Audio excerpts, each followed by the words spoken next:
Spice. He who controls the spice controls the universe.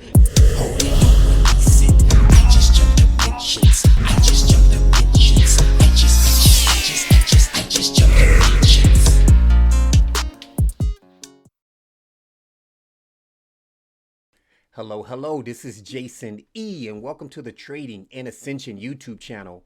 While discussing topics related to personal development, spiritual growth, and day trading, this YouTube channel and the podcast provides thought-provoking concepts and direct source energy to help us evolve as humans and as professional traders, all while I'm logging my journey. In today's YouTube video, I want to talk about improving trade professionalism, and that's done with what is called deliberate practice. When I say professionalism, that is improving in the competence of a skill like a pro, right? So we're going to talk about a systematic approach to improving, because I'm a firm believer that if you refuse to give up and you consistently get better, you will reach your goals. The acronym for this deliberate practice method is called SPICE. So like we hate to drive through, let's get it in. So a little outline for the video today. First off, we're going to talk about some resources, right? Because I want you to always be able to, I want to show the path and illuminate the path in your option to run down it, how far you run down it, how fast you run down it. It's all up to you. I just want to open up the path for you. So I'm going to talk about some resources that you can get to, the definition of deliberate practice. I'll give you some examples, and then we'll talk about the SPICE parts, and I'll do our best to make those applicable to our trading. Although every Trading Ascension podcast, every video, usually it's applicable to life as well as trading, right? So we'll get into that. First off, here are some books. Now, I have read Peak, and I only touched on the talent code, but these are all books that are said to be very good as far as the knowledge they provide on deliberate practice. So there's Peak, there's The Art of Learning, The Talent Code, Deep Work by Cal Newport, and The Practicing Mind. All right, so if you like this topic, you want to learn more, those are some resources there for you. Now, deliberate practice refers to a specialized type of practice that is purposeful and systematic. While regular practice might include mindless repetitions, just doing stuff over and over, deliberate practice requires focused attention and is conducted with a specific goal of improving performance. All right, improving performance. That is deliberate practice. Now, what's the difference between deliberate practice and regular practice? Let me give you an example. So there are two quarterbacks, and we'll say these are football quarterbacks working in the offseason over the summer to improve at their craft. Quarterback A, quarterback B. I want to show you the contrast between practice and deliberate practice. Quarterback A, every morning, he's up early for an hour of practice. All right? Maybe mid-morning.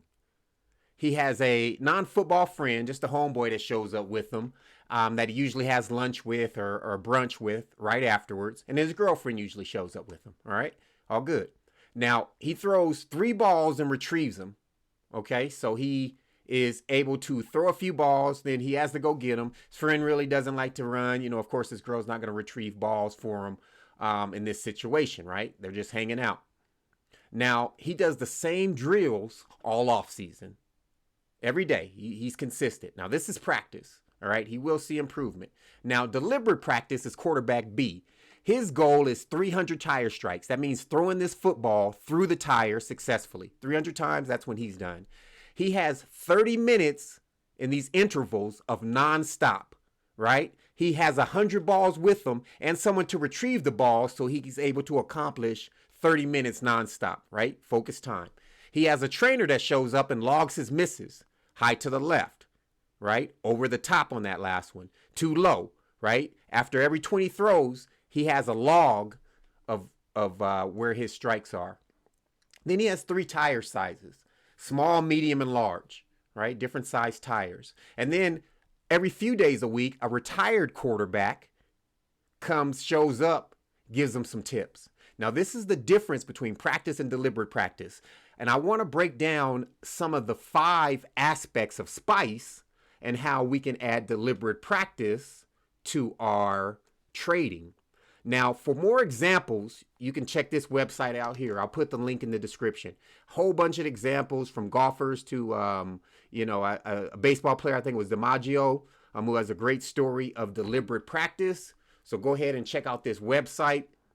Give you more examples. Again, if you're interested in this topic. So let's break this down. Let's break down SPICE and how we can make this applicable to our trading so we can consistently get better.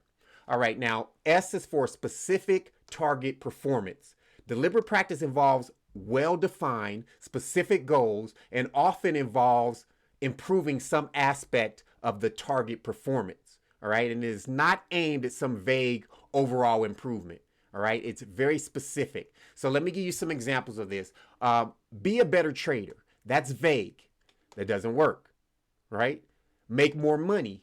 Now, this doesn't work because it's outcome focused. Deliberate practice is process focused, okay? Execution focused. So as you go into your weekly review, that can turn into your next week's focus. That can give you deliberate improvement based on data, what's actually going on. Okay, so you can say, for example, I want to reduce my average loss per trade, right? That's very specific. I want to improve by 0.5 on my trade score. Let's say you adjust yourself or you grade yourself from 3 to 5 on every trade, and you want to improve the score you're getting on every trade in your execution. All right, so those are specific target performance. That is a important key to deliberate practice. Now, the next thing, the P in SPICE, is periods of intense, undistracted focus.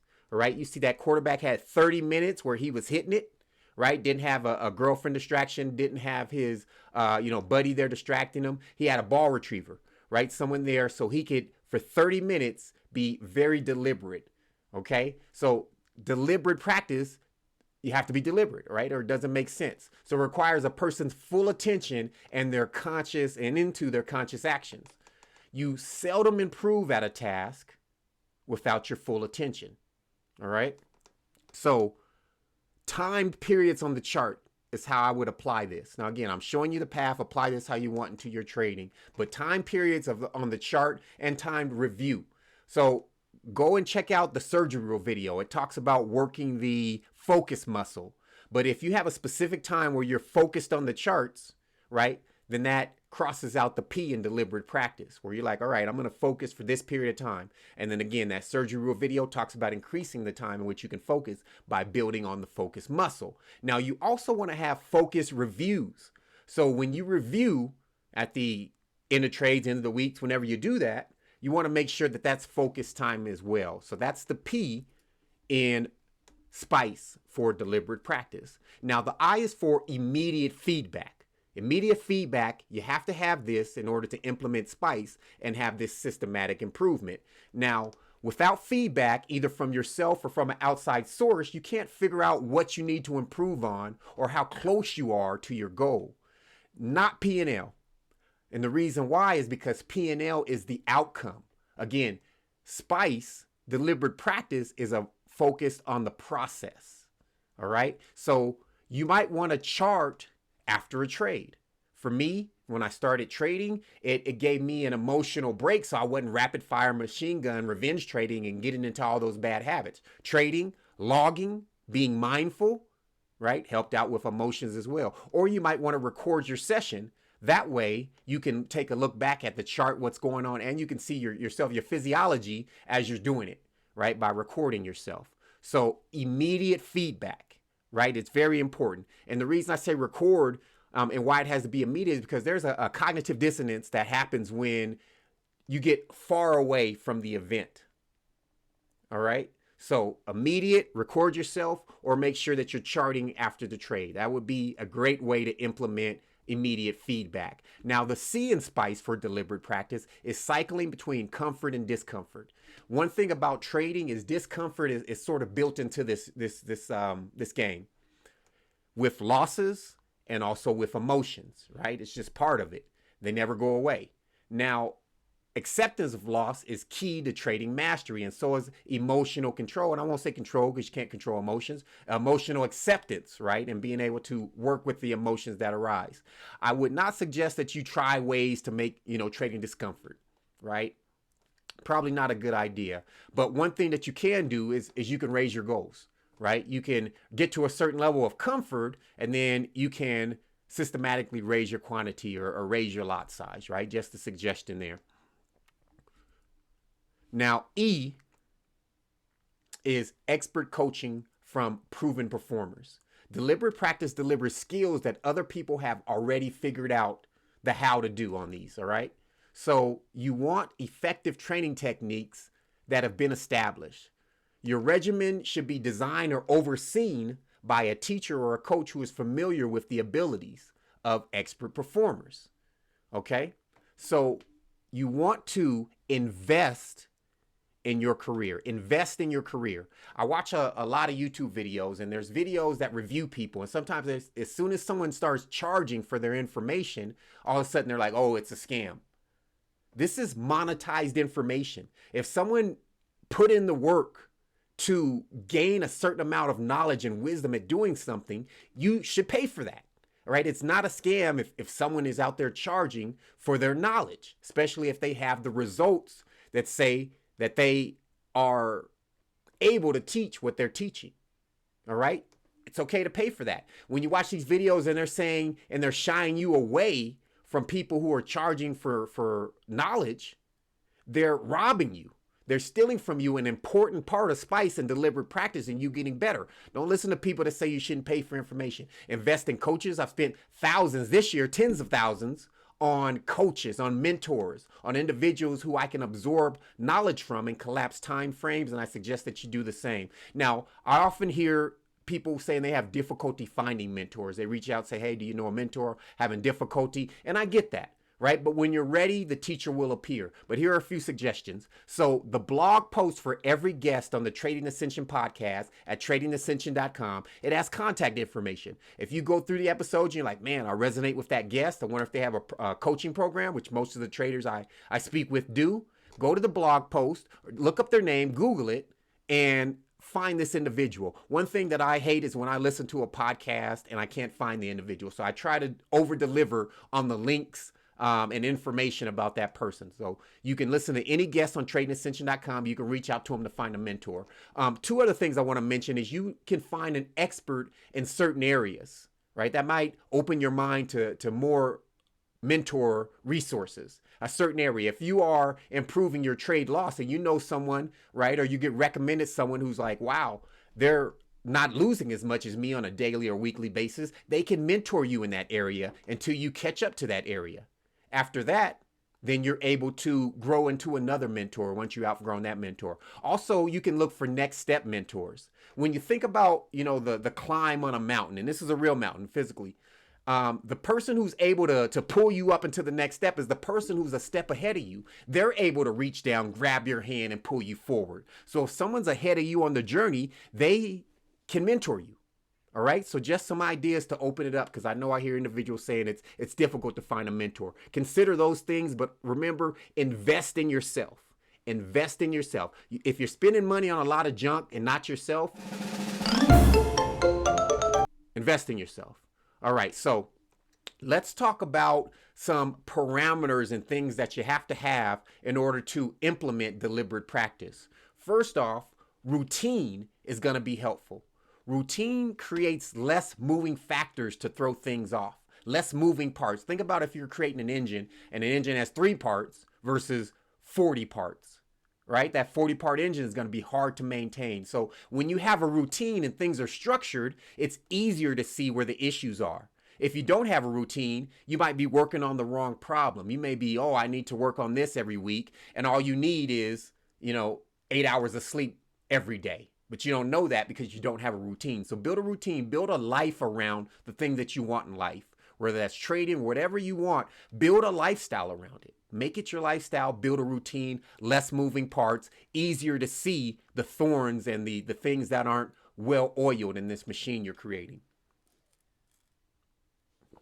The next thing is getting data, logging trades. the data of the trade, the pictures, the emotions, the context. Again, putting things down, making them physical so you can make the correct adjustments, right? If you aren't logging trades, it's very hard to be specific and add spice to your trading. Also review, right? You want the immediate feedback, right? The eye and spice, but also you want reviews. And this can be weekly, this can be trade based, depending on how many trades you're taking. Whatever it is, at some point, you need to review. And remember, part of deliberate practice is undistracted focus review. So do you have a weekly review section where you're locked in just as much as you're locked in into your trading, right? You have to review. Now, then you have to have specific action-based execution goals. And that usually comes from the review. You can say, if you don't review your trades, a lot of times you're going to just say, I need to win more. Every week, my winning percentage needs to go up. My winning percentage needs to go up. You're ignoring risk management, right? You're ignoring the routine in the breakfast, because every time you eat oatmeal, you trade terribly. You can see that in your journal 10 times this month, right? Whatever the factors are, unless you have the data to grow from, it's going to be very harmful. So you need specific action-based execution. You got to have it. So I hope this was helpful. It was super fun to create, as always. If you benefited from this information, if this was helpful, talk to other traders you like. Tell them about Trading Ascension. Please like, please subscribe. You can check out more thought-provoking talks around personal growth, spiritual growth, and day trading at tradingascension.com. Again, spice to your trading. If you don't quit and you continue to get better, you can reach your goals. One last thing, remember to be the hero of your story.